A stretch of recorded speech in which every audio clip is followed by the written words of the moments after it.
1절에서 12절까지 말씀입니다. 우리 옆 사람 또 우리 자녀들이 있죠. 손 꼭 잡으시고 함께 말씀을 봉독하도록 하겠습니다. 제가 가진 성경은 신약 성경 5면에 있습니다. 마태복음 5장 1절에서 12절. 우리 교회학교 자녀들도 많이 봉독하고 또 은혜 받는 그런 말씀입니다. 함께 말씀을 봉독하겠습니다. 마태복음 5장 1절에서 12절입니다. 시작.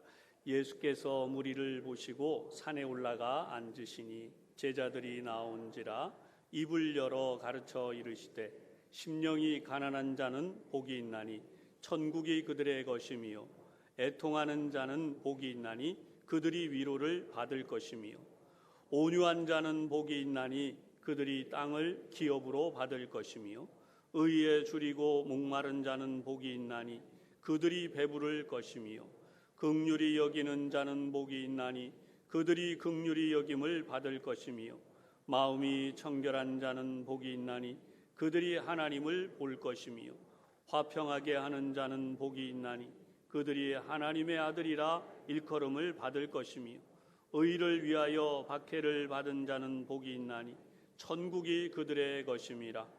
나로 말미암아 너희를 욕하고 박해하고 거짓으로 너희를 거슬러 모든 악한 말을 할 때에는 너희에게 복이 있나니 기뻐하고 즐거워하라. 하늘에서 너희의 상이 큼이라. 너희 전에 있던 선지자들도 이같이 박해하였느니라. 아멘. 이 말씀이 먼저 우리 모두에게 큰 은혜가 되시기를 바랍니다. 오늘 이 양쪽에 앞에 있는 분들을 함께 축복하면서 인사합니다. 오늘도 하나님 은혜가 충만하시기 바랍니다. 네. 오늘 말씀은 복 있는 사람이라는 제목으로 함께 은혜를 나누도록 하겠습니다. 이 말씀은 우리 주님께서 산 위에서 교훈하셨다. 그래서 산상수훈 또는 산상설교라고 합니다. 이스라엘에 가면 이 갈릴리 호수 북편에 가버나움, 성경에 나오는 가버나움의 유적지가 있습니다. 그런데 여기서부터 그 산기슭을 따라서 이렇게 쭉 올라가면 거기에 팔복교회라고 이름이 붙여진 교회가 세워져 있습니다. 이곳이 바로 오늘 우리 본문에 나와 있는 예수님께서 산상수훈을 가르치셨다. 그런 장소로 추측되어져서 세워진 그런 교회입니다. 이 산상설교는 마태복음 5장에서 시작해서 7장까지 계속 이어져 갑니다. 예수님께서 이 말씀은 누구에게 하셨나? 바로 이 자리에 모인 우리들처럼 예수님의 말씀을 듣고자 모인 사람들 그리고 제자들에게 말씀하신 내용이죠. 그래서 오늘 본문 1절과 2절에 보면 예수께서 무리를 보시고 산에 올라가 앉으시니 제자들이 나온지라 입을 열어 가르쳐 이르시되 그랬습니다. 이 말씀, 이 무리들이 어떤 사람들인가? 지난 주일에 제가 말씀을 전했을 때 여러분들에게 이 내용이 바로 이 말씀이다라고 전한 적이 있습니다. 그것이 바로 마태복음 4장 23절에서 25절까지 나타난 내용이죠. 많은 사람들이 예수님을 만나기 위해 왔습니다. 오늘도 우리는 예수님을 만나기 위해 이 자리에 왔죠. 예수님을 만나러 모여든 사람들은 무엇 때문에 모여들었을까요? 여러분 지난 시간 말씀인데요. 마태복음 4장 23절에 25절까지 23절에서 25절까지 제가 말씀을 봉독해 보겠습니다. 예수께서 온 갈릴리에 두루 다니사 그들의 회당에서 가르치시며 천국 복음을 전파하시며 백성 중에 모든 병과 모든 약한 것을 고치시니 그의 소문이 온 수리아에 퍼진지라.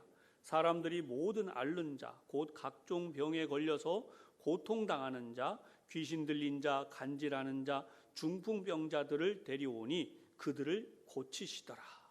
이렇게 고치시는 하나님의 역사를 보면서 25절 갈릴리와 데가볼리와 예루살렘과 유대와 요단강 건너편에서 수많은 무리가 따르니라. 이 말씀을 드릴 때에 장소가 엄청나게 넓은 이 유대 땅, 이스라엘 전역이다라고 하는 말씀을 드렸었습니다. 예수님께서 바로 이렇게 모인 무리들을 보시고 오늘 본문에 나와 있는 1, 2절처럼 복 있는 사람에 대해서 말씀을 하셨어요. 어떻게 살아야 복 있는 사람인가? 이 복 있는 사람은 요즘 우리식으로 설명하면 행복한 사람이 되는 비결입니다. 하나님께서 우리에게 복 있는 사람이 되라고 예수님을 통하여 주신 말씀, 이것을 팔복이라고 하죠. 8가지를 말씀했기 때문입니다. 그래서 오늘 이 8가지 부분을 생각하면서 잠시 은혜를 함께 나누겠습니다. 3절의 말씀입니다. 심령이 가난한 자는 복이 있나니 천국이 저희 것임이요. 심령이 가난하다. 우리 학생들도 이제 어려운 내용이지만 좀 잘 이해할 수 있으리라고 보고 또 좀 쉬운 표현으로 설명을 좀 하려고도 합니다. 심령이 가난하다라고 하는 것은 마음이 가난하다라고 하는 그런 생각인데요. 어느 정도 맞기는 해요. 그러나 원문의 의미는 이런 것입니다. 이 과부가 있었어요. 이 과부가 2렙돈마저도 하나님 앞에 바쳤습니다. 그런데 예수님은 뭐라고 그러셨냐면 생활비 전부를 넣었다라고 말씀을 했어요. 이것은 빈손이 되었다는 것입니다. 그러면 주님이 말씀하시는 심령이 가난하다라고 하는 것은 그렇게 생활비 전부를 넣어버리고 빈손이 된 것처럼 우리의 마음이 하나님께 다 드리고 빈손이 되어 있는, 빈 마음이 되어 있는 것을 말해요. 인간의 생각, 뜻이 아니라 겸손하게 하나님 앞에 나아가는 바로 그 모습을 말씀했는데요. 그렇게 나는 다 하나님께 맡겨드립니다. 나는 빈 마음입니다. 그렇게 하나님 앞에 나가는 사람에게 바로 이 복을 주신다는 거죠. 이 복이라고 쓰여져 있는 말은 마카리오스라고 하는 말이에요. 하나님의 은혜를 받을 때마다 우리 성도들에게 쓰여지는 그런 표현인데요. 하나님의 행복이 우리에게 주어진다라고 하는 것입니다. 이 부분을 아까 쉽게 설명을 할 부분이 있다 그랬는데요. 이 부분을 이렇게 설명합니다. 손자가 이제 할아버지를 찾아갔어요. 할아버지가 좋아서 손자가 가는 경우와 그게 아니라 마음속에 할아버지한테 가면 용돈을 주신단 말이에요. 그래서 용돈을 좋아서 이게 용돈 때문에 가는 경우가 있어요. 심령이 가난하다는 것은 무엇인가? 용돈 때문에 할아버지를 찾아가는 것이 아니라 할아버지가 좋아서 찾아가는 것이 빈 마음이 되는 것이 심령이 가난해지는 것입니다. 그래서 할아버지는 어떤 마음을 가지게 되는가? 이 손자가 찾아오면 행복해지는 거예요. 그리고 손자도 할아버지를 만나서 행복해지는 것입니다. 손자가 찾아오니까 행복한데 거기다 용돈을 더 주어서 할아버지가 행복해지고 손자도 마찬가지로 용돈을 받아서 행복하지만 진짜는 뭐예요? 효도하는 손자가 온 것. 그리고 효도를 하니까 기쁘고 효도를 받으니까 기쁜 거죠. 할아버지도 기쁘고 손자도 기쁜 것처럼 하나님께서 예배를 받으시니까 하나님이 기뻐하시는 거예요.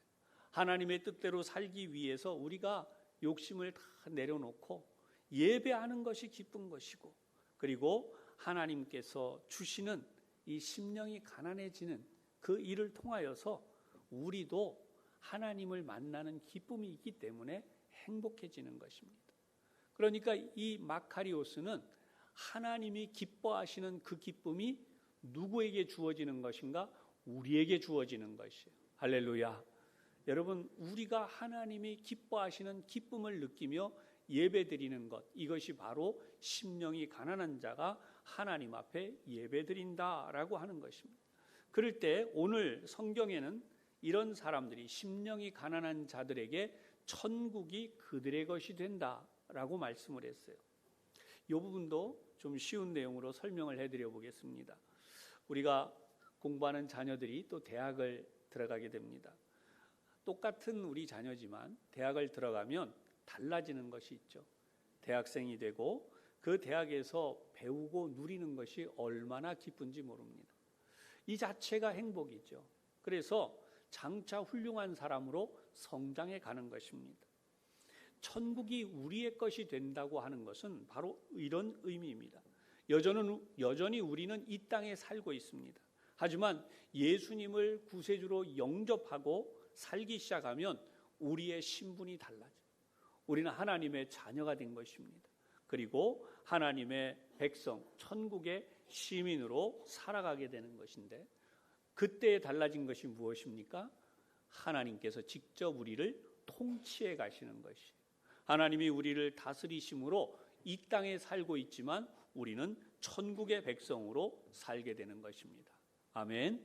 우리 교회 자녀들도, 우리 모든 교우들도 하나님의 백성으로 이와 같이 살게 되었음을 기뻐하시며 믿음으로 살아가시는 우리 모두가 되시기를 주님의 이름으로 축복합니다. 두 번째 축복입니다. 4절, 애통하는 자는 복이 있나니 그들이 위로를 받을 것이며. 여기 나와 있는 애통은 굉장히 고통스럽게 아파하고 힘들어하고, 그것 때문에 우리 혼자 스스로 사는 것이 힘들어진 그런 마음의 상태를 말해요.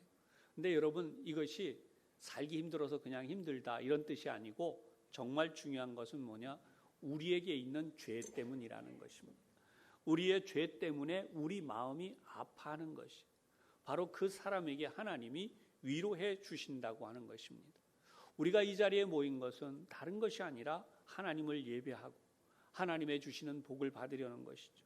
그렇다면 그 복의 중심에는 죄 사함이 있어요. 여러분, 오늘 예수님이 왜 십자가에 달려 죽으셨는가? 이미 잘 알고 있는 내용이지만 그 내용이 나의 죄 때문이라고 하는 사실을 참으로 느끼고 마음 아파하는 그런 사람, 그것이 애통하는 사람이라는 것입니다. 그 당시에 예수님 말씀 전하실 때에 로마의 압제 아래 사는 사람들은요, 그 시대의 권세자들의 그 권세 아래 살면서 하나님의 백성들로서 살기 힘들었던 것이 뭐냐면, 하나님의 뜻대로 살기를 원하는 사람들이 있었는데 그 뜻을 따라 살아가는 것이 너무나 어려워서 애타는 마음으로, 하나님, 우리가 하나님의 뜻을 따라 살아가게 하여 주시옵소서, 이런 마음으로 나오는 사람들을 애통하는 자라고 예수님이 말씀하신 거예요. 오늘 우리도 마찬가지입니다. 여러분, 우리의 죄뿐 아닙니다. 우리가 살고 있는 이 시대에 죄악들이 있어요. 우리 하나님의 은혜와 사랑을 따라 살지 아니하고 여전히 이 시대의 죄악 속에 살면서 하나님께로 돌아오지 않는 사람들 때문에 우리가 마음을 아파하고 힘들어하고, 그러면 하나님께서 이 사람들, 이 애통하는 마음을 가진 사람들을 위로해 주시는 것입니다. 이 위로가 우리에게 있을 때 우리가 복 있는 사람이 되는 것이. 이제 세 번째 복을 말씀해 주십니다. 온유한 자는 복이 있나니 그들이 땅을 기업으로 받을 것이며. 온유하다는 것은 외부에서부터 오는 어떤 억압들이 있습니다. 고난들이 있습니다. 그럴 때에 인간의 힘으로 대항하려고 싸우는 것이 아니에요. 하나님께 맡겨드리고 겸손하게 우리의 마음을 드리며 하나님의 주시는 평정심을 유지하며 살아가는 것입니다. 겉으로 볼 때는 이것이 굉장히 소극적으로 보입니다. 그러나 우리의 내면에는 만왕의 왕이신 하나님에 대하여 굳은 신뢰, 우리 마음속에 하나님을 믿는 굳은 마음이 있음으로 인해서 겉으로 드러나는 모습은 우리가 온유한 사람이 되는 것이. 이 사람은 이미 마음의 천국을 소유하고 있는 사람이 되는 것입니다. 그래서 그들이 땅을 기업으로 받는다라고 말씀을 했어요. 여러분, 이러한 최고의 모형이 바로 예수 그리스도이십니다. 이사야 53장 7절의 말씀과 12절의 그 부분을 보면 이런 말씀이 있어요. 그가 곤욕을 당하여 괴로울 때에도 그의 입을 열지 아니하였으며 마치 도수장으로 끌려가는 어린 양과 털 깎는 자 앞에서 잠잠한 양같이 그의 입을 열지 아니하였도다. 그러나 그가 많은 사람의 죄를 담당하며 범죄자를 위하여 기도하였느니라. 우리가 아는 대로 예수님이 이 땅에 오셔서 온유한 자의 표본으로 살아가셨죠. 십자가에 달려 죽으시기까지 이 세상에서 그 어느 누구도 대적하지 않으시고 온유함을 보여주셨습니다. 그 결과 하나님께서 예수님을 향하여 이 세상을 주셨어요. 그래서 하나님으로부터 받은 이 세상에 땅끝까지 그 복음을 전파하시고 구원하시는 일을 하는 것입니다. 우린 이렇게 기도할 수 있습니다. 주님, 저는 제 인생을 잘 모릅니다. 그러나 주님께 저의 인생을 맡겨드립니다. 하나님께서 저의 인생을 인도하여 주시옵소서. 이렇게 나아가는 것이 겸손한 자이고, 이러한 겸손함을 통하여서 하나님의 주시는 약속, 천국의 복까지 우리는 받게 되는 것입니다. 땅을 기업으로 받는다라고 하는 것을 단순히 이 땅의 기업으로만 생각해서는 안 됩니다. 하나님이 주시는 영원한 기업, 하나님의 나라의 기업을 우리에게 주시는 것으로 우리가 이해할 수 있어야 합니다. 네 번째 복입니다. 6절에 보면 의에 줄이고 목마른 자는 복이 있나니 그들이 배부를 것이며, 여기 나와 있는 이 의라고 하는 것은 주님과 함께 살려고 하는 것입니다. 아멘. 여러분, 우리가 주님과 함께 살고자 하는 마음, 여기에 배고파 있어야 한다라고 하는 것입니다. 내가 죄를 짓지 아니하고 좀 더 하나님의 뜻대로 살 수 있다면 얼마나 좋을까. 우리의 마음의 소원이 여기 있어야 돼. 좀 더 표현하면 이 세상 사람들이 죄를 짓지 아니하고 다 하나님의 사랑 안에 살 수 있다면 얼마나 좋을까. 여러분, 이것이 바로 우리가 의에 줄이고 목마른 자가 되는 거죠. 공동체, 우리가 살고 있는 이 세상, 나아가서 온 세계가 하나님 안에서 죄를 짓지 않는 하나님의 품 안에 살 수 있다면 얼마나 좋을까. 근데 또 이런 것이 있습니다. 좀 의로운 세상이 되는데 불의한 일이 사라지고 정의로운 세상이 되었으면 얼마나 좋을까. 이렇게 하나님에 대하여서 간절함이 있는데 이것이 목마름이죠. 이러한 것은 인간의 힘으로는 다 해결될 수 없다는 것이에요. 그렇기 때문에 우리가 하나님 앞에 이렇게 간절한 소망을 가지고 나가게 되는 것이죠. 그들의 배가 부를 것이다. 주님은 우리가 당하는 이 고통에 대하여서 귀히 보시고 그러한 사람들이 배부름을 얻을 것이다 라고 말씀을 합니다. 당연히 이것은 천국을 향한 복이 되는 것입니다. 다섯 번째 복입니다. 7절의 말씀입니다. 긍휼히 여기는 자는 복이 있나니 그들이 긍휼히 여김을 받을 것이며. 긍휼이란 무엇인가? 요즘 같은 세상에 이 긍휼을 표현하는 것이 참 쉽지는 않아요. 그런데 긍휼이 우리에게 너무나 필요해요.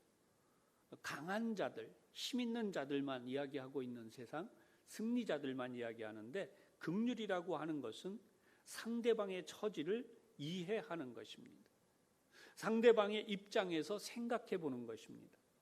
이런 일이 참 드물지 않습니까? 그런데 우리는 상대방의 처지를 이해하고 상대방의 입장에서 이해하려는 그런 마음을 가지고, 또 그럴 뿐만 아니라 상대방의 어려움을 어떻게 하면 실제적으로 도와줄 수 있을까라고 하는 마음을 가지는 것이 바로 긍휼이라고 하는 것입니다.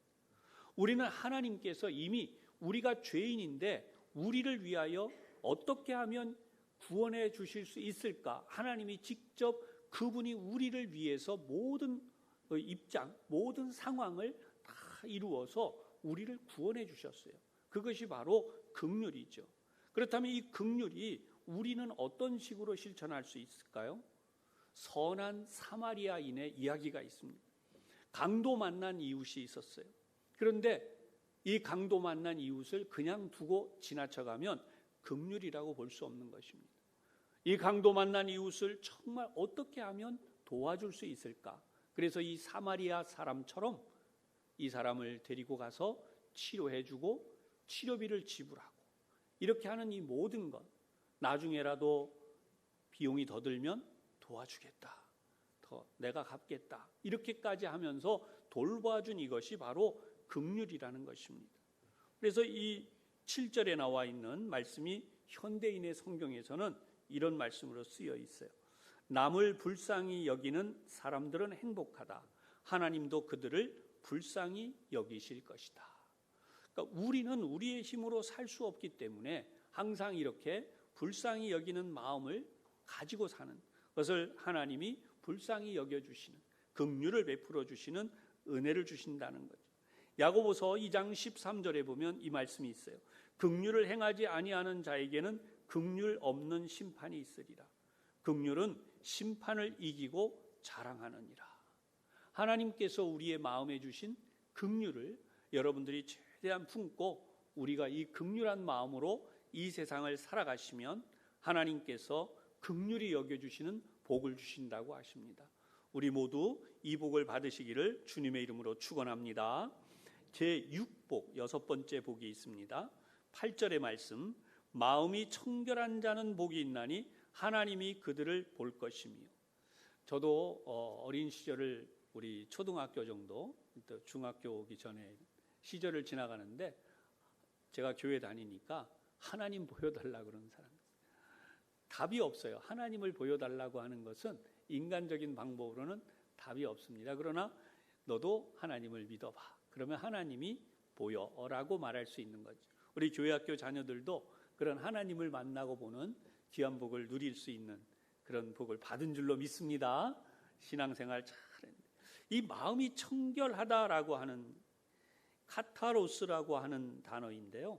이것은 빨래를 깨끗하게 해서 아주 깨끗해진 상태를 말해요. 적당히 빨래한 게 아니고 아주 깨끗하도록 빨래하는 것입니다. 그래서 깨끗하다, 순수하다라고 하는 뜻이 다 여기 들어 있습니다. 우리 하나님은 우리의 마음속을 들여다보세요. 내적인 이 정결한 마음을 강조하기 위해서 마음이 청결한 자라고 말씀을 하십니다.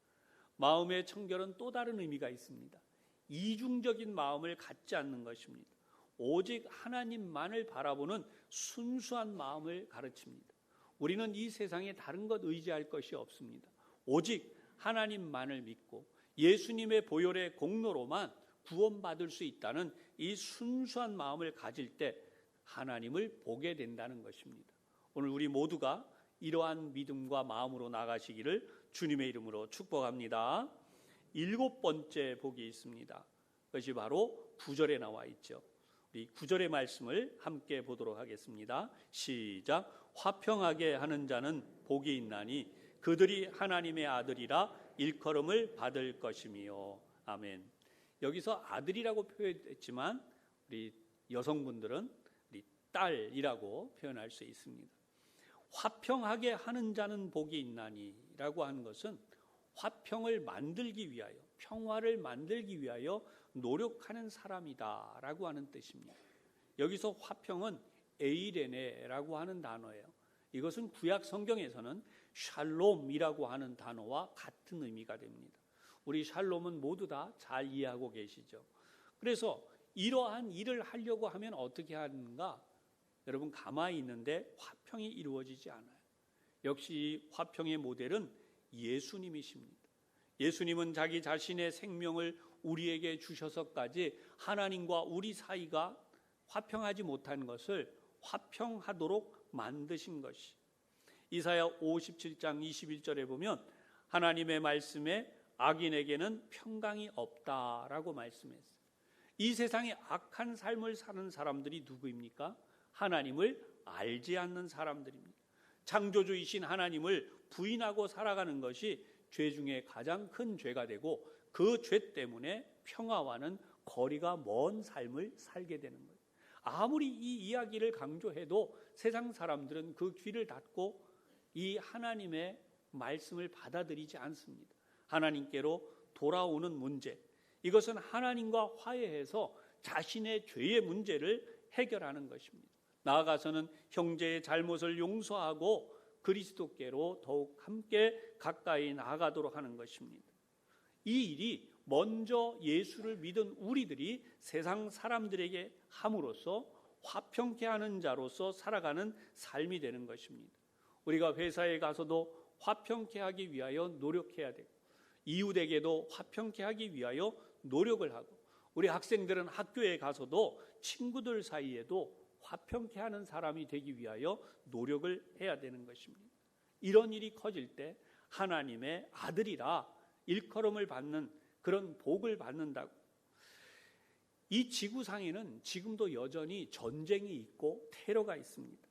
그 테러 가운데에는 종교적인 이유로 일어나는 테러들이 많이 있죠. 말로는 평화를 말하는 이슬람권에 있는 이들, 실제로는 폭탄을 들고 총격을 가하기도 하고 또 9.11 테러와 같은 그런 일들을 벌이기도 합니다. 그래서 우리는 작게는 우리 가정의 평화를, 그리고 한 걸음 더 나아가서 이웃에게, 그리고 이 사회 공동체에 우리가 주님이 말씀하신 평화를 이루어가기 위해서 노력을 해야 하는 것입니다. 바로 그럴 때 하나님의 아들이다, 하나님의 딸이다 라고 하나님께서 우리를 불러주신다는 것입니다. 이러한 복을 위해서 함께 나가는 우리 이 자리에 모인 모든 교우들이 되시기를 주님의 이름으로 부탁드립니다. 이제 8복 마지막으로 나와 있는 복이죠. 참 어려운 내용이 여기 들어 있습니다. 지금까지 나와 있는 것은 그래도 납득이 되고 이해가 되고 윤리적인 부분으로 그렇게 받아들일 수 있는 부분도 있습니다. 그런데 이 10절에 가면 참 다른 내용이 나와요. 자, 우리 10절 함께 봉독해 보겠습니다. 시작. 의를 위하여 박해를 받는 자는 복이 있나니 천국이 그들의 것임이라. 아멘. 여기에 박해를 받는다라고 하는 것은 원치 않는 고통과 어려움을 당하게 되는 모든 상황이죠. 이 박해를 받는 이유가 여기에 나와요. 잘못했기 때문이 아니에요. 잘했기 때문에 받는 것입니다. 옳은 일을 했기 때문에, 바르게 살았기 때문에, 착하기 때문에, 정의로운 행동을 했기 때문에 박해를 받는 것이에요. 예수를 믿는 것은 우리가 잘못했기 때문에 당하는 그 어려움이 아니고요, 예수 믿는다는 그 이유 때문에 당하는 것이 바로 박해일 수 있습니다. 예수 믿기 때문에 안 믿는 남편에게 박해를 당합니다. 예수를 믿기 때문에 안 믿는 아내에게 어려움을 당하게 돼요. 부모님들이 믿지 않기 때문에, 그리고 형제들이 믿지 않기 때문에, 친구들이 믿지 않기 때문에, 직장 동료들이 믿지 않기 때문에 어려움을 겪게 되는 그 상황을 박해라고 말씀을 합니다. 그런데 어떻게 되어져 있냐 하면 성경에는 11절에 이렇게 말씀을 해요. 나로 말미암아 너희를 욕하고 박해하고 거짓으로 너희를 거슬러 모든 악한 말을 할 때에는 너희에게 복이 있나니. 아까도 우리 장로님이 기도하셨는데 이 세상의 주관자, 공중의 권세 잡은 자, 그것이 사단입니다. 그 마귀의 역사는 어떻게 나타나는가? 예수 믿는다고 하는 사람들을 박해하도록 이 사회 분위기와 환경을 조성해 나가는 것이. 그래서 예수 믿는 것 때문에 당하는 것이 박해예요. 교회 가면 믿음으로 살고 하나님의 주시는 구원의 역사를 우리가 복으로 받는데 이 부분에 대하여 계속 우리를 낙심하게 만드는 것입니다. 아, 교회 다녀서 뭐해? 교회 다니는데 뭐 달라진 게 있어? 이런 생각으로 우리의 마음을 자꾸 약하게 해서 하나님을 향한 믿음을 가지지 못하도록 어려움을 겪게 하는데, 그것을 견디고 이기고 믿음으로 나갈 때에 박해가 오는 것이. 어떻게 박해하느냐? 욕을 해요. 폭력을 해요. 물질적으로 손해를 봐요. 또 교제하는 관계를 끊어버리는 거죠. 이것을 거짓으로 모든 악한 말을 지어서까지 한다라고 주님은 말씀했습니다. 예수를 믿기 때문에 억울한 일을 당하고 거짓의 일을 당하고 빼앗기고 속상한 일을 당하는 이런 일들, 여러분 예수 믿기 때문에 일어난다면 그것은 박해가 맞습니다. 내가 잘못하기 때문에 그랬다면 그건 얘기는 다르지만, 그러나 예수 믿기 때문에 일어난 일이라면 이것은 우리 주님이 분명히 말씀을 하세요. 12절에 기뻐하고 즐거워하라. 하늘에서 너희의 상이 큼이라. 11절 끝부분에 나와 있는 너희에게 복이 있나니, 이 내용이 12절에는 하나님께서 주시는 너희의 상이 크다라고 말씀합니다. 목사인 저도 이 부분에 대해서는 자세히 여러분들에게 어떤 상이 있는지는 설명해 드릴 수가 없어요. 왜냐하면 여러분들이 이 땅에 살면서 박해를 받고 예수 믿기 때문에 어려움을 당하고 예수 믿기 때문에 헌신하고 수고하고 노력하는 이 모든 것들에 대해서 하나님 나라의 예비하신 상은 여러분들이 천국에 가서 각자 확인할 수 있기 때문이죠. 따라서 오늘도 이 자리에서 예배하면서 우리는 믿음의 다음 세대들이라고 하는 우리 자녀들에게도 이 자리에 예배하는 교회학교 학생들의 마음속에도 이 박해에 대한 내용이 마음에 들어가야 돼요. 그래서 오늘 이렇게 부지런히 여러분들에게 이 말씀을 드리는 것입니다. 예수님께서 제자들을 향해서 너희 전에 있던 선지자들, 구약 성경에 있던 선지자들이 이렇게 박해를 받았다라고 말씀을 하세요. 그러니까 우리도 이 시대에 예수를 믿으면 박해를 받는다는 것이, 예수 믿으면 자랑스럽고 영광스럽고 높아지는 것은 하나님이 주신 우리 믿음의 환경에서는 그게 돼요. 그러나 이 믿음의 환경을 벗어나가면 세상에서는 악의적인 일들이 일어나요. 인터넷에 보면 악의적인 마음을 갖고 기독교를 폄훼하고 아주 폄훼하는, 아주 나쁜 말로 기독교에 대해서 교회와 전혀 상관이 없는데도 교회를 욕하는 경우도 생겨요.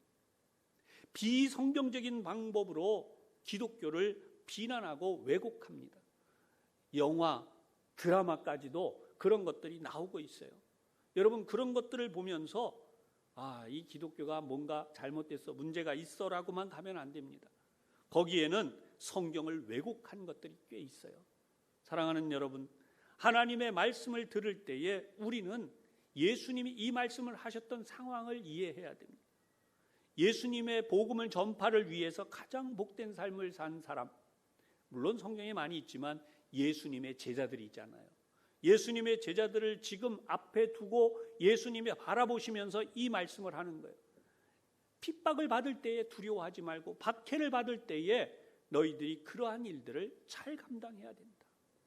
천국에 가면 베드로 사도 얼마나 그 큰 상급이 있을까? 우리 이미 알고 있어요. 그렇죠? 느끼잖아요. 사도 바울도 마찬가지잖아요. 그래서 예수님이 제자들을 보시면서 베드로가 십자가에 거꾸로 달려 순교할 것을 아셨고, 마태는 창에 찔려 순교하게 될 것을 아셨고, 야고보 사도는 돌에 맞아 죽을 것을 아셨고, 빌립은 채찍에 맞아 순교하게 될 것을 알고 계신 상황에서 지금 복이 있다라고, 너희 상이 큼이라, 기뻐하고 즐거워하라 라고 이 말씀을 주시는 것입니다. 오늘 예수 믿는 우리가 이 사회에서 받는 박해와 어려움들이 있음을 알고 이것이 바로 복 있는 사람의 삶이다 라고 하는 사실을 우리 모두 기억하시기를 바랍니다. 오늘 말씀은 우리에게 정말 영적인 도전이 있는 말씀이고, 우리가 이 말씀을 통해서 믿음으로 살아갈 때에 하나님의 나라가 우리 가운데 이루어져서 이 말씀대로 이루어지는 거죠. 이 팔복은 천국으로 시작해서 천국으로 끝이 나고 있어요. 예배하는 여러분, 힘들어지고 각박해지는 세상 점점 더 그럴 수 있습니다. 하나님 믿는 일이 점점 더 힘들어질 수 있습니다. 그럴 때에 우리는 말씀대로 살고 이 말씀을 따라 천국에 들어갈 뿐만 아니라 천국에서 큰 상을 받을 수 있도록 믿음의 삶으로 날마다 승리하며 사는 우리 모두가 되기를 주님의 이름으로 축원합니다. 기도드리겠습니다. 사랑의 하나님, 이 세상은 복 있는 사람이 돈을 많이 벌고 더 승승장구하고 세상 사람들 사이에 더 알려지고 하는 그런 것이라고 이야기들을 하고 있습니다.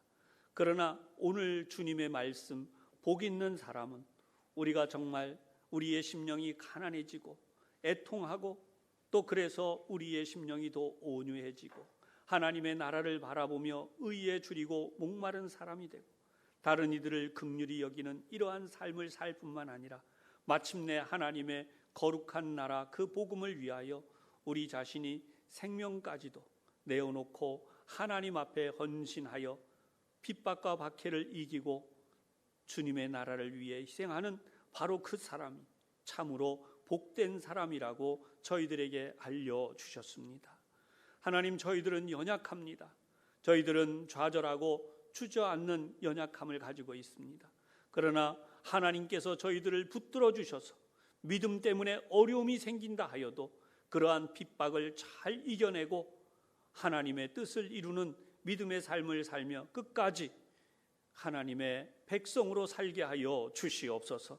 특별히 우리 교회학교 자녀들이 유혹과 박해 사이에서도 믿음을 잘 지키고 천국의 자녀들로 성장해가며 우리 하나님을 기쁘시게 하는 믿음의 자녀들이 되게 하여 주옵소서.